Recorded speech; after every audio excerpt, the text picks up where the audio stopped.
بسم اللہ الرحمن الرحیم۔ آج کے اس انٹرویو کوچنگ کلاس میں ریپیٹڈ کوشچن کو آگے بڑھاتے ہیں۔ کل جو سوالات ہوئے اس حوالے سے آپ کو بتاتا چلوں۔ اسلامیات کے حوالے سے دین حنیف سوال اس طرح ہوا تھا کہ جب ابرہہ نے کعبہ پر حملہ کیا، ابرہہ کے حملے کے وقت قریش کس دین کے فالورز تھے، کس دین کے پیروکار تھے؟ تو آپ کو بتاتا چلوں کہ قریش چونکہ اللہ کو مانتے تھے، لیکن اللہ تعالیٰ کے ساتھ فرشتوں کو بھی اللہ کی بیٹیاں سمجھتے تھے۔ لات، منات، عزا وغیرہ ان کو بھی اللہ تعالیٰ کے کام میں شریک سمجھتے تھے، یعنی قریش مشرکین تھے۔ قریش وہ آپ کے مشرکین تھے اور وہ پولیتھسٹ تھے۔ وہ کون تھے؟ وہ پولیتھسٹ تھے۔ اچھا، آپ کو مزید بتاتا چلوں کہ اس وقت سے قریش میں بعض اس طرح کے لوگ تھے جو دین حق کے فالورز تھے، یعنی وہ دین حق کی تلاش میں تھے۔ اس وقت دین حق کا نام کیا تھا؟ اس وقت دین حق کا نام جو تھا وہ دین حنیف تھا۔ دین حنیف کے حوالے سے آپ کو بتاتا چلو، یہ ابراہیم علیہ السلام کی دینی تعلیمات کا نام تھا۔ حضرت ابراہیم علیہ السلام جو دین لے کر آئے تھے اس کا نام دین حنیف ہے، اور دین حنیف اسلام کا بھی پرانا نام ہے۔ اسلام کا پرانا نام دین حنیف ہے۔ قریش میں بعض اس طرح کے لوگ تھے جو دین حنیف کے فالورز تھے، یعنی اسلام کے فالورز تھے۔ اس لیے ابرہہ کے وقت دو قسم کے لوگ جو تھے وہ مکہ شہر میں موجود تھے۔ ایک پولیتھسٹ تھے جن کو مشرکین کہا جاتا ہے، یہ شرک کرتے تھے، فرشتوں کو اللہ کی بیٹیاں تسلیم کرتے تھے۔ ہبل ان کا سب سے بڑا بت تھا، 360 بت کعبہ میں رکھے ہوئے تھے۔ لات، منات، عزا یہ جو تھے طائف اور حضرموت وغیرہ میں جو تھے یہ فکس کیے گئے تھے، نصب تھے۔ علاوہ ازیں ہر شخص اپنے گھر میں ایک بت رکھتا تھا۔ آپ کو بتاتا چلوں، اس حوالے سے اگر سوال ہوا کہ 360 بت کیوں رکھے ہوئے تھے کعبہ میں، کم اور زیادہ کیوں نہیں تھے؟ وجہ یہ تھی کہ عربوں کا جو اس وقت کا کیلنڈر تھا وہ 360 دن پر مشتمل تھا، اس لیے ہر دن کے حوالے سے انہوں نے ایک بت فکس کیا ہوا تھا۔ جو مخصوص دن ہوتا تھا سال کا، اسی دن اسی بت کی جو تھی وہ عبادت ہوتی تھی، پرستش ہوتی تھی، اس لیے 360 بت رکھے ہوئے تھے۔ رویا صادقہ کے حوالے سے پوچھا گیا تھا، رویا صادقہ سے کیا مراد ہے؟ رویا صادقہ سے مراد ہے سچے خواب۔ صادقہ کہتے ہیں سچے کو اور رویا کہتے ہیں خواب کو، یعنی رویا صادقہ سے مراد ہے سچے خواب۔ سوال کے اندر یہ سوال ہوا تھا کہ رویا صادقہ کو حضور صلی اللہ علیہ وسلم نے نبوت کا کون سا حصہ قرار دیا؟ آپ صلی اللہ علیہ وسلم فرماتے ہیں نبوت کے 40 حصے ہیں، اس میں سے 40واں حصہ جو ہے وہ رویا صادقہ ہے، یعنی سچے خواب ہیں۔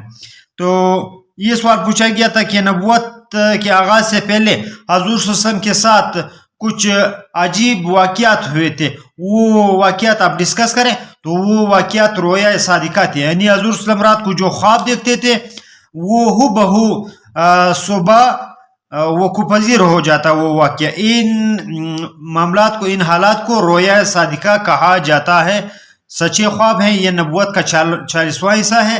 اور یہ بھی سوال ہوا تھا کہ حضور صلی اللہ علیہ وسلم فرماتے ہیں مجھ پر نبوت ختم کر دی گئی، میں خاتم النبیین ہوں، انا خاتم النبیین لا نبی بعدی، میں خاتم النبیین ہوں اور میرے بعد کوئی نبی نہیں، البتہ میرے بعد کچھ نبی آئیں گے۔ حضور صلی اللہ علیہ وسلم فرماتے ہیں کتنے نبی آئیں گے؟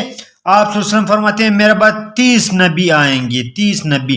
یہ سوال بھی پوچھا جا سکتا ہے، میرے بعد 30 نبی آئیں گے، لیکن سمجھ لو، خبردار رہو، بی اویئر، وہ سب کے سب کذاب ہوں گے، وہ سب کے سب کذاب ہوں گے۔ حضور صلی اللہ علیہ وسلم کی نبوت کے بعد سب سے پہلے، آپ صلی اللہ علیہ وسلم کے وصال کے بعد مسیلمہ کذاب نے نبوت کا دعویٰ کیا، اس کے بعد اسود عنسی نے نبوت کا دعویٰ کیا، اس کے بعد سجا نامی عورت نے نبوت کا دعویٰ کیا۔ اس طرح کرتے کرتے یہاں پر آپ کے برصغیر میں مرزا غلام محمد قادیانی نے نبوت کا دعویٰ کیا۔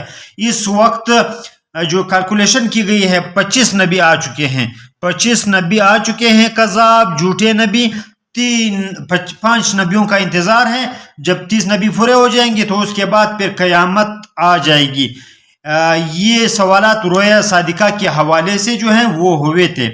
تو عرفات کے حوالے سے عرفات آدم اور حوا علیہ السلام جو جد امجد ہے عالم انسانیت کے، ان کی ملاقات کہاں پر ہوئی؟ کیونکہ آدم علیہ السلام کو سری لنکا میں پھینکا گیا. سری لنکا کا پرانا نام سرندیپ تھا، سرندیپ، اور حوانا کو جدہ میں پھینکا گیا.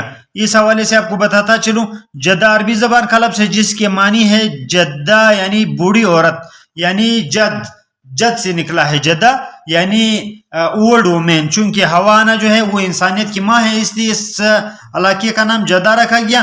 جبکہ آدم علیہ السلام کو سری لنکا میں پھینکا گیا. آپ سے پوچھا جا سکتا ہے آدم کا پاؤں ایک پہاڑ پر سری لنکا میں بہت بڑے انسانی پاؤں کا شبیہ ہے، نقش ہے، اس کو آدم کا پاؤں کہا جاتا ہے. یہ ایک مونومنٹ ہے، ایک بہت بڑا یادگار ہے انسانیت کا. اور حوانا کو جدہ میں پھینکا گیا.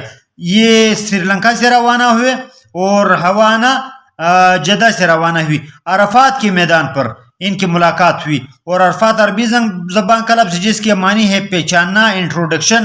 ان کی عرفات کے مقام پر ایک دوسرے کے ساتھ انٹروڈکشن ہوئی، یہ ایک دوسرے کے ساتھ انٹروڈیوس ہوئے، اس لیے اس علاقے کا نام معرفت یعنی ایک دوسرے کی پہچان یا عرفات رکھا گیا. پہلی مردم شماری کے حوالے سے کہ عالم اسلام کی تاریخ میں سب سے پہلی مردم شماری کب ہوئی، یا جنرلی یہ انسانیت کی تاریخ میں بھی بتایا جاتا ہے. پہلی مردم شماری حضرت عمر رضی اللہ تعالیٰ عنہ نے وہ مدینہ اور آس پاس کے جو سبربس کے علاقے تھے، جو مضافات کے علاقے تھے، ان کی مردم شماری کی. ان کو اولیات عمر کہا جاتا ہے. ایک اسٹوڈنٹ سے یہ بھی سوال ہوا تھا کہ حضرت عمر رضی اللہ عنہ وہ پہلے شخص ہے جنہوں نے تاریخ اسلام میں پولیس کا محکمہ قائم کیا. پولیس کو اس وقت کیا کہا جاتا تھا؟ پولیس کو اس وقت محکمہ احداث کہا جاتا تھا. احداث، یہ پولیسنگ کا محکمہ سب سے پہلے حضرت عمر نے قائم کیا. حضرت عمر رضی اللہ تعالیٰ عنہ کے تقریباً 48 اس طرح کے کام ہیں جو اولیات عمر کہلاتے ہیں.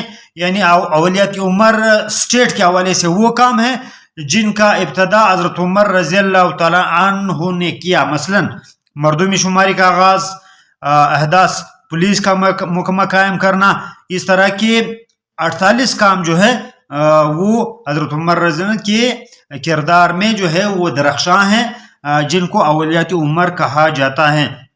سوال یہ پوچھا گیا تھا کہ مغلوں کی تاریخ میں وہ کون سے مغل بادشاہ ہے، عظیم مغل بادشاہ جو حافظ قرآن بھی تھے؟ تو وہ آپ کی اورنگزیب عالمگیر ہے. اورنگزیب عالمگیر جو ہے وہ مغل بادشاہ ہونے کے ساتھ ساتھ قرآن عظیم الشان کے بڑے حافظ بھی تھے اور خطاط بھی تھے.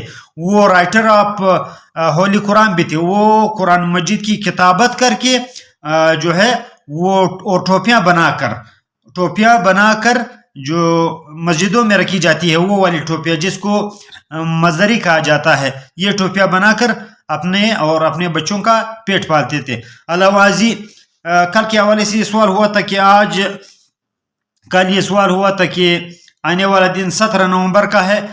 17 نومبر جو ہے وہ کل یہ سوال ہوا تھا، یعنی 17 نومبر کا دن جو ہے وہ کس چیز کا عالمی دن ہے؟ تو اسٹوڈنٹ نے سوری کہا تھا. آپ کو بتاتا چلوں یہ طلباء کا عالمی دن تھا، کل گزرا ہوا. آج چونکہ 18 تاریخ ہے، کل 17 نومبر طلباء کا عالمی دن تھا، یعنی the day of students in the world. جس طرح زیادتیز کا عالمی دن منایا جاتا ہے یا ٹیچرز کا عالمی دن منایا جاتا ہے، اس طرح کا عالمی دن تھا اسٹوڈنٹ کا. علاوہ ازیں یہ پوچھا گیا تھا کہ نومبر کے مہینے میں اور کون سے عالمی دن آئیں گے، تو یہ اس پر آپ فوکس کریں. یہ میں نے آپ کے لیے نکال دیے ہیں، اور یہ جو ہے مزید 4 دن اس طرح آ رہے ہیں نومبر کے مہینے میں جو عالمی ایام ہیں، جن کو اقوام متحدہ کے تحت ان کو عالمی ایام قرار دیا گیا ہے. 20 نومبر کو بچوں کا عالمی دن منایا جائے گا. 20 نومبر بچوں کا عالمی دن ہے. 21 نومبر 3 چیزوں کا عالمی دن ہے: فلسفہ کا عالمی دن ہے، ٹیلی ویژن کا عالمی دن ہے، اور ماہی گیری کا عالمی دن ہے. جو ماہی گیر ہوتے ہیں ان کا عالمی دن وہ آپ کا 21 تاریخ کو منایا جائے گا. 25 تاریخ کو خواتین پر تشدد کرنے کا عالمی دن ہے کہ خواتین کو کس طرح تشدد سے اعراض حاصل ہو، خواتین پر تشدد نہ کیا جائے، لوگوں کے درمیان اویئرنیس پھیلائی جائے. تو 25 تاریخ جو ہے وہ خواتین کا عالمی دن ہے، انٹرنیشنل ڈے. اور 29 نومبر کو فلسطینیوں کے ساتھ یکجہتی کا عالمی دن ہے. فلسطینیوں کے ساتھ یکجہتی کا عالمی دن ہے. پاکستان میں پہلے مارشاء اللہ کے حوالے سے پوچھا گیا تھا پہلا مارشاء اللہ کب لگا گیا. پہلا مارشاء اللہ 17/10/1958 کو ایوب خان نے لگایا. اور کس کو برطرف کیا؟ آخری گورنر جنرل اسکندر مرزا کو برطرف کر کے پاکستان میں پہلا مارشاء اللہ لگایا گیا. پاکستان میں اب تک کتنے مارشاء اللہ لگے ہوئے ہیں؟ پاکستان میں اب تک 4 مارشاء اللہ لگائے گئے ہیں. یہ سوال پوچھا گیا تھا کہ وہ کون سی نماز ہے جس میں دعا کرنے کے دوران ہتھیلیوں کا رخ نیچے کی طرح کیا جاتا ہے، نیچے کی طرف ہوتا ہے. باقی نمازوں میں ہماری ہتھیلیوں کا رخ اوپر آسمان کی طرف ہوتا ہے، جبکہ صلاۃ استسقاء نماز کی بارش کے لیے جو نماز پڑھی جاتی ہے اس کو صلاۃ استسقاء کہا جاتا ہے. اس صلاۃ استسقاء کے دوران رخ جو ہے ہتھیلیوں کو وہ نیچے زمین کی طرف کیا جاتا ہے. روزہ دار کس دروازے سے جنت میں داخل ہوں گے؟ روزہ دار باب الریان کے دروازے سے جنت میں داخل ہوں گے. جنت کے کتنے دروازے ہیں؟ جنت کے کل 8 دروازے ہیں. جنت کے کل 8 دروازے ہیں. اس حوالے سے یہ بحث ہوئی تھی کہ وہ کون سی پرسنالٹی ہے جس کو جنت کے 8 دروازوں سے بلانے کا اعلان کیا جائے گا. ان کے اعزاز و اکرام کے لیے وہ حضرت ابوبکر صدیق رضی اللہ تعالیٰ عنہ ہے، جن کو جنت کے تمام دروازوں سے حضور صلی اللہ علیہ وسلم کے حدیث کے مطابق جو ہے وہ آواز لگائی جائے کہ اس دروازے سے داخل ہو.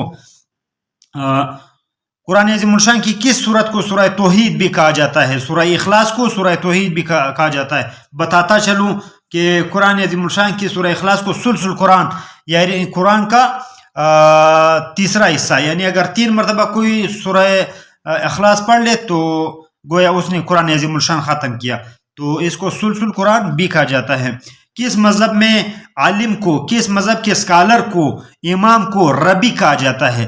تو یہودیوں کے عالم کو جو ہے وہ ربی کہا جاتا ہے. اس حوالے سے کافی بحث ہوئی، اور بحث یہ ہوئی کہ یہودیوں کی مذہبی کتاب کا نام کیا ہے. تو ان کی مذہبی کتاب کا نام عہد نامہ عتیق ہے. عہد نامہ قدیم بھی کہتے ہیں، عہد نامہ عتیق بھی کہتے ہیں، جبکہ انگریزی زبان میں اس کو اولڈ ٹیسٹامنٹ کہتے ہیں. اولڈ ٹیسٹامنٹ جو ہے وہ is the holy book of the Jews, یہ یہودیوں کی جو ہے وہ مذہبی کتاب کا نام ہے. اس کے علاوہ یہ پوچھا گیا تھا فرض کفایہ سے کیا مراد ہے؟ فرض کفایہ یہ وہ فرض ہے اگر کسی مخصوص خطے میں یا کسی مخصوص گاؤں یا شہر کے لوگ اگر کچھ ادا کر لے تو تمام شہر اور گاؤں کا جو ہے ذمہ وہ اس سے بری ہو جاتا ہے. جس طرح اس کی مثال دینے کو کہا گیا تھا. مثال جو ہے وہ اس کا جنازہ پڑھنا ہے. مثلا اگر کوئی جنازہ پڑھ لے تو یہ فرض کفایہ جو ہے وہ ادا ہو جاتا ہے. یا اسی طرح اعتکاف کے حوالے سے جو سنت ہے، اگر کوئی مسجد میں اعتکاف کر لے تو تمام محلے والے، تمام علاقے والے، تمام اس مسجد والے جو ہے وہ اس سنت سے جو ہے وہ بری ہو جاتے ہیں. اس طرح فرض کفایہ، سنت کفایہ. اور اس کے علاوہ یہ سوال پوچھا گیا تھا، کچھ ٹیکنیکل سوال ہے کہ حضور صلی اللہ علیہ وسلم کی ہستی کو بہترین ہستی قرار دیا گیا ہے. انسانیت کے لیے، پوری انسانیت کے لیے حضور صلی اللہ علیہ وسلم کی لائف کو آئیڈیل لائف کا قرار دیا گیا ہے. تو کس صورت میں قرار دیا گیا؟ سورہ احزاب میں. سورہ احزاب میں حضور صلی اللہ علیہ وسلم کی زندگی کو جو ہے وہ آئیڈیل زندگی قرار دیا گیا. اس حوالے سے کافی بحث ہوئی. بحث کیا ہوئی؟ اور انہوں نے بتایا کہ چل عربی میں اس آیات کو پڑھ لے. لقد کان لکم فی رسول اللہ اسوۃ حسنہ، یقیناً تمہارے لیے حضور صلی اللہ علیہ وسلم کی ہستی بہترین نمونہ ہے. The life of Prophet Muhammad صلی اللہ علیہ وسلم is a perfect ideal for you and for the entire humanity. یہ تمام انسانیت کے لیے جو ہے وہ بہترین نمونہ ہے. جو اس کو فالو کرے گا وہ نجات پا جائے گا. اس حوالے سے سوال ہوا تھا کہ وہ کون سی کتاب ہے جس میں حضور صلی اللہ علیہ وسلم، ایک انگریز نے لکھی ہے، ایک کرسچن نے لکھی ہے، لیکن حضور صلی اللہ علیہ وسلم کو اس نے ٹاپ پر رکھا ہے. تو وہ ڈاکٹر مائیکل ہارٹ ہے، جن کی کتاب دا 100 یعنی دا 100 پرسنالٹیز، یعنی وہ 100 شخصیات جنہوں نے دنیا پر کافی اثر چھوڑا، وہ انسانیت کی زندگی، انسانوں کی زندگی پر بڑے اثر انداز ہوئے. تو اس کتاب کا نام ہے دا 100. اردو میں بھی اس کا ترجمہ آیا ہے جس کا نام ہے 100 عظیم شخصیات. تو یہ وہ سوالات تھے جو کرنٹ افیئرس اور کچھ مشکل تھے، اس لیے میں نے محسوس کیا کہ ان کو کچھ واضح کرتا چلوں، ان کو جو ہے وہ آپ کے لیے اس کی وضاحت کرتا چلوں. آخر میں بتاتا چلوں کہ چینل کو سبسکرائب کریں اور سائٹ پر دیا ہوا آئیکن کا بٹن دبانا نہ بھولے تاکہ ہر نئے آنے والے ویڈیو سے آپ بر وقت مطلع ہو.